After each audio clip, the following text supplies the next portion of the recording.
Hey, salut l'ami, j'espère que tu vas bien, que tu es en excellente forme. Je te souhaite vraiment une bonne journée.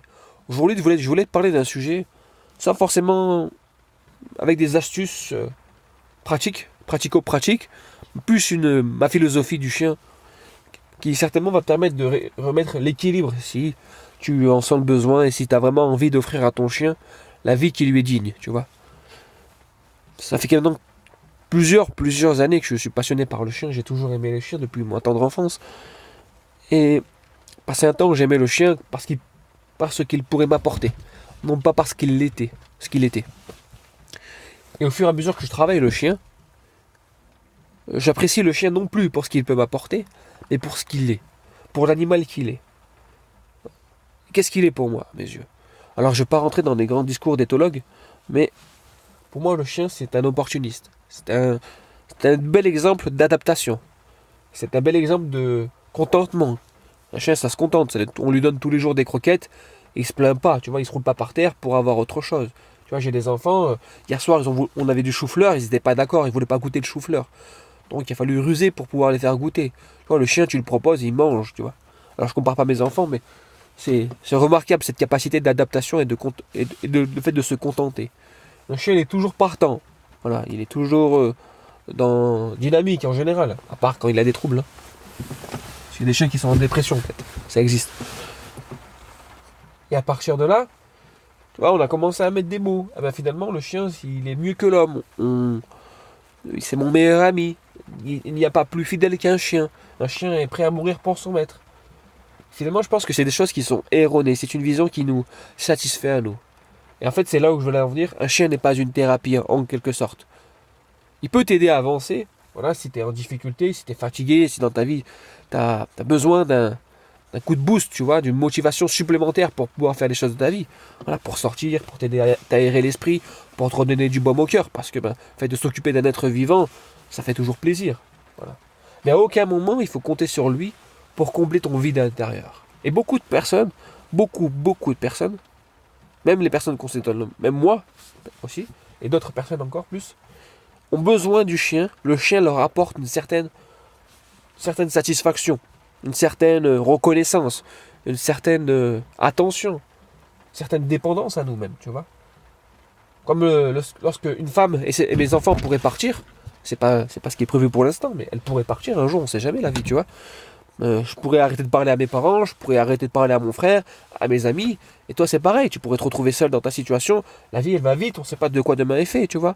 Et on sait très bien que pertinemment, tant qu'on laissera la porte fermée à clé, et vu qu'on a créé une dépendance chez le chien, ce chien-là il restera avec nous. Donc ça nous fait jubiler, ça nous fait plaisir de savoir, et ça nous rassure, de savoir qu'il est là pour nous, tu vois. En fait il est là parce qu'il n'a pas le choix, clairement.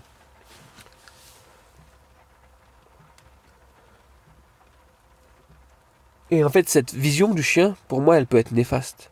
Je suis conscient que ce que je dis, c'est pas fait pour plaire à tout le monde, mais j'ai pas envie de plaire à tout le monde encore une fois, parce que comment se comportent les gens et sur les professionnels de mon métier et les personnes qui ont quand même de la connaissance dans le chien, parce que quand tu pratiques le chien, que ce soit en termes de loisirs ou de vie de tous les jours, au bout d'un certain temps, tu acquiers de l'expérience, hein, indéniablement. Moi, j'ai une expérience professionnelle, j'ai une expérience neutre, une vision un peu trop peut-être animale du chien. Et d'autres ont une expérience beaucoup plus familière. Ça fait peut-être 20 ans, 30 ans qu'ils ont des chiens et ils ont tout autant d'expérience que moi. Leur expérience est tout à fait valable. Mais ce que je vois, c'est que plus en plus les gens se tournent vers les chiens au lieu de se tourner vers les humains. Et qu'en fait, si on se tournerait vers les humains, si on se tournerait vers nos congénères à nous, mais finalement, ça comblerait des besoins que le chien viendrait combler. Ça comblerait les besoins qui sont des raisons pour lesquelles nous avons pris un chien. Voilà.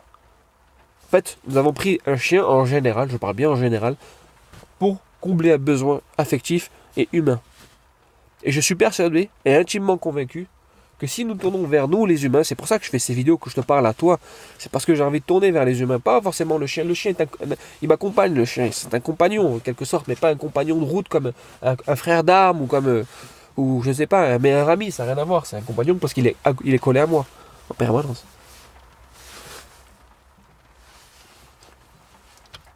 Et le chien, tu vois, si on se tournerait plus vers les humains, on lui mettrait moins de pression, on attendrait moins de lui. Finalement, s'il obéirait ou pas, ça serait pas forcément si grave, parce qu'on laisserait un chien calme et posé, tu vois. On lui mettrait beaucoup moins de pression affective. Hier, j'écoutais une personne sur un autre podcast que j'écoute, celui d'Antonin qui fait le Nouvelle École, très intéressant. Et la personne qui était interviewée, elle disait quelque chose d'important, que souvent on prend des relations amoureuses, enfin, on cherche l'amour, un idéal, et on espère que la personne qu'on a rencontrée vienne combler ce fantasme qu'on a depuis l'enfance, par exemple, enfin, j'utopise, mais vivre longtemps et avoir plein d'enfants et vivre heureux, tu vois. Et on met cette pression à cette personne, quand on se rend compte, on lui donne cette valise, et finalement on lui dit, bah voilà ta mission, à toi c'est de me rendre heureux. Au chien c'est un petit peu la même chose. Ta mission à toi c'est de me montrer que je suis un bon maître, c'est de me rassurer que je peux être obéi, c'est de montrer que j'ai de l'importance enfin pour quelqu'un, pour un être vivant. Et tu verras que plus tu vas m'apporter cet amour, cette reconnaissance, plus je vais me sentir bien. Et ça met la pression au chien. Ça déstabilise complètement un chien. Parce que déjà, un chien n'est pas fait pour vivre en tant qu'individu, il est fait pour vivre en groupe, lorsqu'on voit le nombre déportés. Et donc finalement, c'est une cohésion de groupe. Et là, on en fait un peu notre thérapeute et on se confie un peu à lui, sans même lui parler, au travers de notre regard, au travers de nos attentes. Si par exemple, t'es pas bien et tu t'appelles ton chien pour te réconforter. Voilà. Tu vas chercher du contact, ça te rassure. Parce que finalement, ta vie, en fait, elle est un peu vide, tu vois. Et tu sais que ta vie, elle est vide. Je te choque pas en disant ça. Parce que sinon, tu ferais pas ça, tu vois. Et en fait, il faut que tu essayes de trouver ailleurs te ressourcer ailleurs. Et où est-ce qu'on peut se ressourcer? C'est entre nous, les humains, tu vois. On peut se ressourcer qu'entre nous.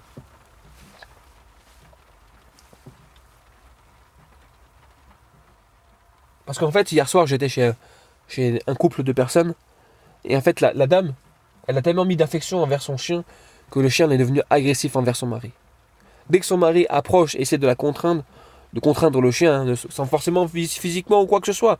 Mais voilà, à partir du moment que le comportement de l'homme est en opposition avec celui du chien, sans forcément avoir une demande d'ordre, hein, ben le chien d'un coup il commence à aboyer. Et il attire totalement l'attention de cette dame. Bon, cette dame, elle a des soucis de santé, et je le comprends tout à fait compréhensible. Et après, c'est la délicatesse de se dire, mais pour qui est-ce que je travaille? Alors je suis conscient que je travaille pour vous, et pour vous qui avez besoin de vous sentir bien avec votre chien. Mais ma mission première pour laquelle j'ai fait cette mission, c'était surtout pour le chien. C'est pour le chien que je fais les choses. Pour que le chien, pour expliquer à certaines personnes qui veulent bien entendre comment se comporter avec un chien. Et si d'un coup tu fais le bon entretien sur ton véhicule, par exemple, tu vois, il n'y a pas de souci, tu sais que le matin tu vas te mettre ta clé dans le démarreur et ça va démarrer, ta voiture elle va tourner comme une horloge. Et le chien, même si c'est pas une mécanique, même si c'est un être vivant, ce que je veux dire par là, c'est si tu t'en occupes bien, si tu l'apportes vraiment ce qu'il a besoin, la bonne huile, le bon carburant, les bonnes révisions au bon moment, il n'y a pas de raison que ton chien se comporte mal. Mais par contre, à l'inverse, si de ton chien, tu attends des choses qui sont contre nature, c'est normal qu'il adopte des comportements un peu bizarres. Par exemple, toutes ces personnes qui, à chaque fois que je vais les voir, ils me montrent toujours que leur chien est obéissant. Mais l'obéissance, c'est quoi? C'est de répondre à des ordres? Moi, je préfère un chien qui a envie de me suivre. Un chien que quand je lui dis stop, il revient. Mais voilà, même pas. Enfin, je préfère un chien bien dans ses pattes. Voilà. Que quand je lui dis, je donne son nom, Olaf, il revient. Si je dois l'attacher, je peux l'attacher. Mais à aucun moment, je veux un chien qui soit robotisé. Et même des éducateurs canins qui se disent experts aujourd'hui sur Internet, ils te montrent des chiens avec lesquels tu fais pan et qui roulent pour vendre leur méthode. Mais c'est un chien, depuis à quel moment il a été... Enfin, c'est pas ça un chien. C'est pas ça du tout un chien. Un chien, t'es pas censé le faire roule, fais la roue, machin, part un coup fin. Non, un chien, il est juste là pour vivre, quoi. Se reproduire, se nourrir, se reposer. Voilà. Et assurer la pérennité de son espèce. Voilà. Tu vois, là, mon chien, je l'ai laissé dehors, je suis dans la voiture, il pleut. Il y a un grand terrain vague et j'aime bien le laisser tranquillement pour qu'il puisse faire et déjà ses besoins et aussi s'épancher, tu vois, passer un moment libre. Mais comme il est tellement attaché à moi, pourtant je travaille le détachement, hein, et je travaille le détachement de moi. J'essaie moi de me détacher de mon chien. À lui, je lui demande rien. Voilà. Lui, en fait, c'est juste, pour moi, le chien, c'est juste là. le résultat de l'addition. Tu vois, on va additionner des comportements, nos comportements à nous, nos attentes à nous, et finalement, à la fin, on va avoir un résultat.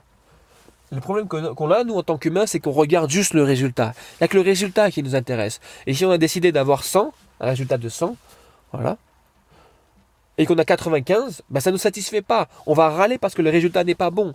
Mais on ne va pas essayer de changer les chiffres et les nombres dans l'opération. Non, on va se focaliser sur ce résultat, quitte à gommer et modifier ce résultat. Tu vois, on va contraindre le résultat. Alors qu'il faut juste changer l'opération. Et l'opération, c'est nous qui la faisons. Et le chien, c'est juste le résultat. Et comment on peut modifier l'opération? Ben déjà, sur la manière de voir ton chien. Voilà. Mais c'est... Enfin, je sais que c'est dur. Même pour moi, c'est dur. Au quotidien, ce que je te dis là, c'est dur. C'est extrêmement dur. On a tellement envie, on a tellement besoin. Et notre système aujourd'hui, il est tellement fait que même si tu vois du monde, je vois du monde, tu vois, j'ai des connaissances, j'ai des amis, pas de problème.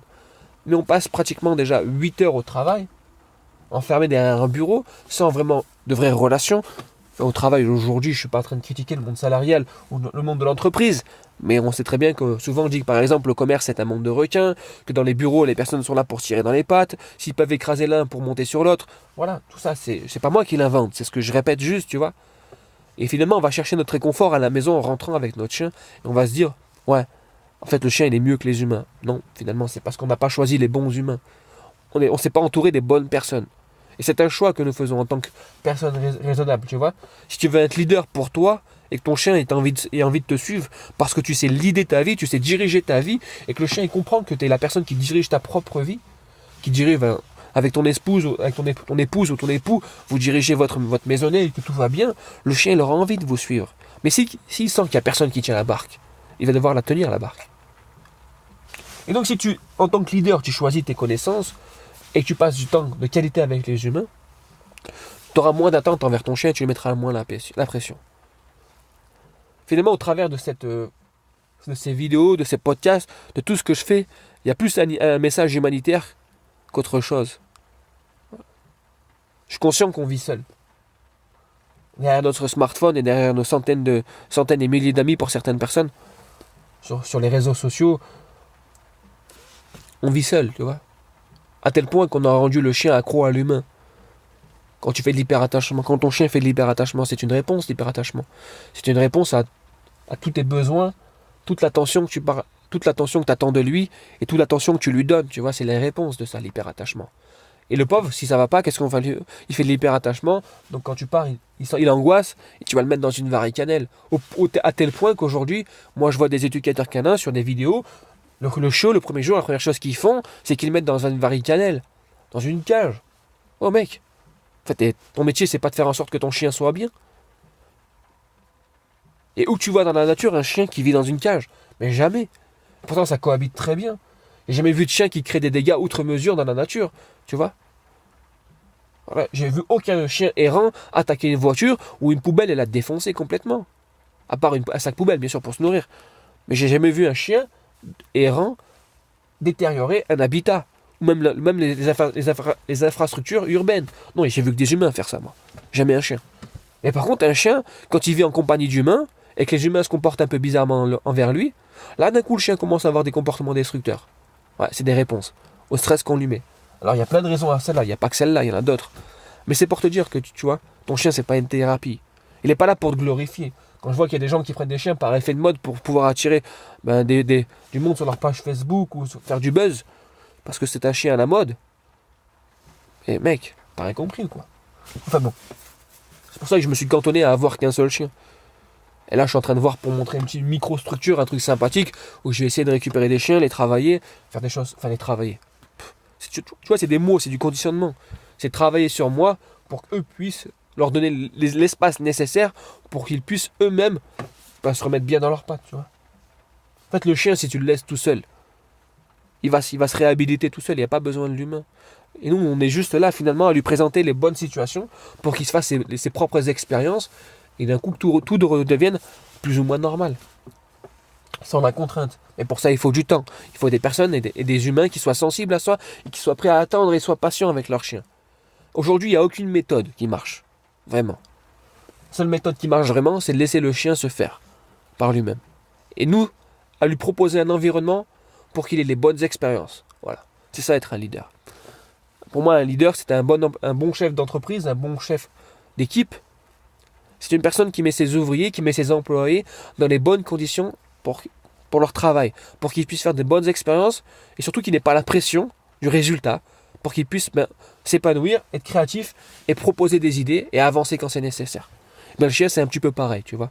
Si mon chien, par exemple, il a des troubles avec d'autres congénères, ou par exemple, j'ai du mal dans le rappel, je ne vais pas passer le plus clair de mon temps dans un endroit où je vais devoir crier sur mon chien pour le rappeler.